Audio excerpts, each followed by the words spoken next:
Peuple congolais, chers combattants, nous sommes déçus. Nous sommes déçus de ce qui s'est passé hier. Nul n'est prophète chez soi. Dabande koloba, bazon di mangaite. De l'autre commis wapi. Bomoni merci oyo, chef de l'État zopé sabiso banaï de pex. Fachi betom kwantombolo. Bomoni merci oya zopé sabiso. Ba combattant de pex. Donc, c'est par là que vous allez comprendre que complicité est ma casse. Parmi Batubazo Bomaï de Pes, Fachi Pezana Kati. Botika ngala panzampoke na loba. Pota soki a betinga aza ontre na ngai. Mais pour la maïmatali parti, faut na ibisa la vérité. Qu'est-ce qui s'est passé hier? Bakomi kande bakendaki belona bakoti. Alors, Berand Kolongé de Bazaki wana papa. Oh, Berand wana spécial, conseiller spécial. Aïe, tant que tu pouvoir. Donc, c'est que ça moukouya. Il ne maîtrise rien. Aïe, le côté depuis à Komaka, il a toujours occupé dans ma poste. Après ça, il a poste à tout moment. Mais au Kolongé, la salle, il va combattre tout le monde a noté. En commençant par moi-même. Makamweza na César-Boy. Tango réunion kotaki lobby. Je dis bien lobby. Hier, c'était le mercredi 12 février 2025. Les lotosa jeudi et le lotosa jeudi le 13 février 2025. Chef de l'État lobby boy. Nazo voyager. Makambo na moni ke na okoka kokata ngote na tikeli kolongele atika lokata makambwana. Lorsque je demande à Kabouya de déposer, Kabouya refuse de déposer. Bolininga na sala nini?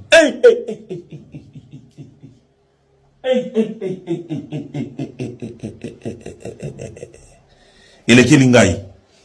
Je vous avais dit, bon dans la vidéo nanga nyonso na loba na vous savez bien que Félix ne saura jamais chasser Kabouya. Kabouya, c'est un intrus dans la famille Tshisekedi. Kabouya connaît beaucoup de secrets de la famille Tshisekedi. Vous avez un matoïde. Vous avez un matoïde awa. Pobo yoka. Matoïde nabino yoka kate. Ici, moko o etikali pona biso ba combattant. Il ne peut se sekoufi. Toloba te bobomi il dépêche. Pour te sauver IDPS, nous devons mobiliser des combattants consciencieux. Oh, yo to sala bango bloc. To sali descente na parti ko bengala Kabouya. Omoni biloko. Na ebisi no ba nationaux ba zongi ya kolemba. Chef de l'État, l'obima kambo na tikela ngo kolongela tikela ko siri stangonga na kei. Hey.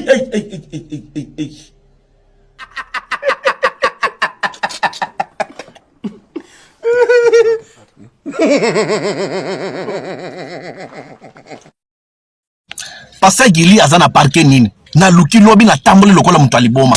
Na koma na parke matete azate. Kena kala na koma na kala mo azate. Ah! Zonga na 4e ya azate. Na tamboli lokola mutu aliboma. Pasteur Guy oza wapi? Oza wapi yo nela tikala na ye oza wapi? Soki mutu asimbi yo donc asimbi mama la biso. Je ne suis pas non plus surpris. Parce que depuis le début de cette procédure, j'avais déjà senti la brutalité, l'acharnement avec lequel ma personne avait été traitée. Je disais déjà à ma femme, la messe est dite. Mais en tant qu'homme d'État, j'accepte déjà ce qui va arriver. Pas plus tard que ce matin, quand il est venu, on a prié. Je lui ai dit, vous allez entendre là-bas 20 ans, 30 ans, 40 ans. Préparez les enfants moralement à cela. Parce que la vraie justice viendra de Dieu. Quand les juges ici, humains, s'écartent de la justice, la vraie, Dieu rétablit toujours l'innocent dans ses droits. Ici, j'ai entendu des choses qui n'ont rien à voir avec le procès. C'est comme si vraiment on veut abattre toute la famille. Il ne faut pas oublier qu'il y a ce qu'on appelle la vindicte populaire. Ah, t'as la Moïbiwana, Moïva ou quoi, Moïbina, non, mais c'est pas possible. Comment vous pouvez affirmer des choses, messieurs du ministère public et les avocats de la République, des choses que vous ne maîtrisez pas sur ma famille? Vous parlez d'une maison et que vous qualifiez d'hôtel particulier. D'abord, Bol, c'est à 45 minutes de Paris. Ce n'est pas les Champs-Élysées. Et pour vous faire plaisir, même si cela ne m'a pas été demandé, vous allez trouver, et il le sait très bien. Donc il a dit que c'était pour des besoins de consommation, comme on va regarder à la télévision. Ah, quand même, d'abord je vous mets au défi, parce que j'ai amené tous les relevés ici, du compte commun que nous avons avec ma femme. C'est un compte qui sert uniquement pour le remboursement des crédits que Afriland Bank nous avait donné, et j'avais prévenu le président de la République avant de prendre ces crédits. J'ai dit, Monsieur le Président, ma femme a une maison à Orgeval, en France. Moi, je suis un mouchi, je ne peux pas dormir dans la maison de ma femme. Ce qui fait que quand je vais à Paris, ma femme est obligée de venir me suivre à l'hôtel, les enfants restent à la maison. Je voudrais prendre un crédit parce que ma femme a un immeuble sur l'avenue Ouganda, juste à la barrière du président Kabila, évalué à 4 500 000 $ américains.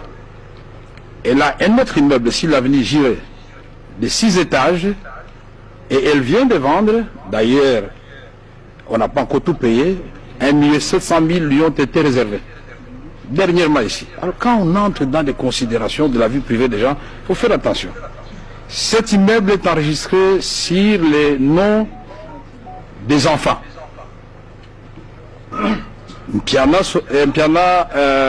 Daïda, Mpiana Soraya, Mpiana Junior et Kinwani Diams. C'est vérifiable. Alors, je ne vois pas comment on va venir ici expliquer des choses qui n'ont rien à voir avec le procès. Nous vaincrons et le Congo va réaliser son rendez-vous avec l'espérance, qui ne se décourage pas. Soyons tous unis comme un seul homme derrière le président de la République et derrière nos forces armées. Et ayons toujours une pensée pour les populations du sud Kivu, du nord Kivu et du Ituri qui souffrent sérieusement. Et évitons des invectives, des insultes et des injures sur les réseaux sociaux. Ça nous divise et ça profite à l'ennemi. Peuple congolais, chers combattants, nous sommes déçus. Nous sommes déçus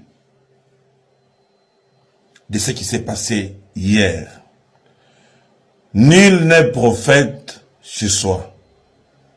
Kabande koloba, bazon di mangaite.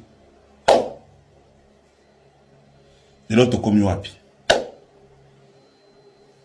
Bomoni merci oyo, chef de l'État zopé sabiso banaï de pes. Fachi betom kwantombolo. Bomoni merci oyo zopé sabiso. Ba combattant de pes. Donc, c'est par là que vous allez comprendre que complicité est à makas. Parmi Batubazo Boma IDPS, Fachi Pezana Kati. Botika ngala panza mpoke na loba. Pota soki a betinga aza oncle na ngai. Mais pour la matali parti, faut na ibisa la vérité. Qu'est-ce qui s'est passé hier? Bakomi kande bakendaki ebele na bakoti. Alors, Berand Kolongé de Bazaki wana papa. Oh, Berand wana spécial, conseiller spécial. Aïe, tant que tu pouvoir. Donc c'est que ça moukuya. Il ne maîtrise rien. Aïe, le komogote depuis à Komaka, il a toujours occupé na ba poste.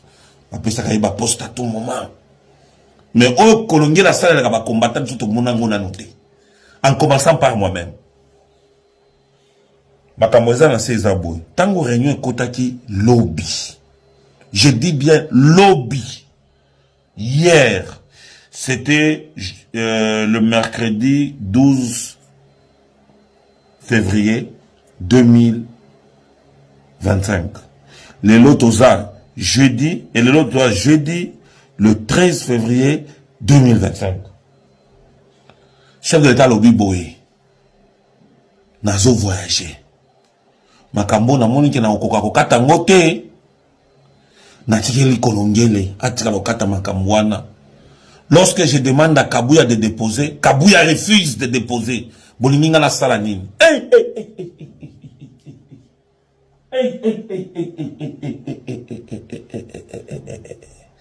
Et le Kilingaï. Je vous avais dit, bon, dans la vidéo, vous savez que Félix ne saura jamais chasser Kabouya. Kabouya, c'est un intrus dans la famille Tshisekedi. Kabouya connaît beaucoup de secrets de la famille Tshisekedi. Vous avez un matoïde. Vous avez un matoïde awa. Pobo yoka.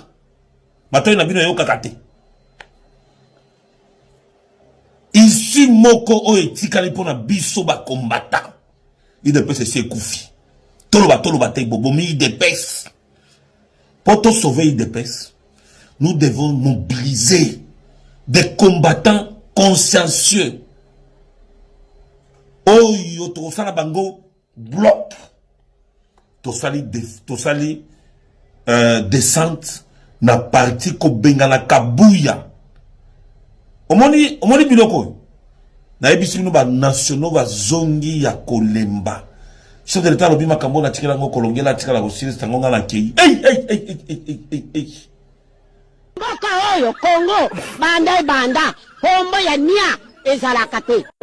Qui a dit que Combo Niaké vous en a congolais? Oh, yom d'après sa morale. Mboka oyo Congo banda hombo ya nia ezalaka te. Qui a dit que Combo Niaké vous en a congolais? Oh, yom d'après sa morale.